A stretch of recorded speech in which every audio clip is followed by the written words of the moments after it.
የለም እየደነገጥን ነው የምናስተምረው። አንዳንዴ ምን ይለኛል በስተጀርባ ያለው ምን ይለናል? ያው እነሱ አለቆች ኃላፊዎቻችን ማለት ነው። ሌላ የለም።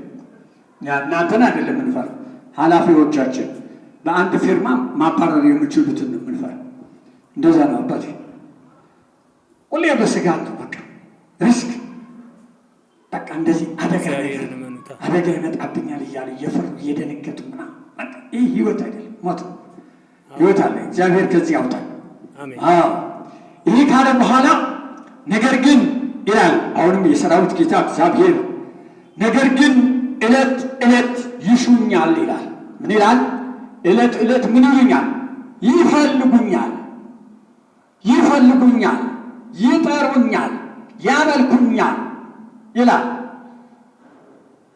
ይህ ካለ በኋላ መንገዴንም ያውቁ ዘንድ ይወዳሉ ይላል እግዚአብሔር።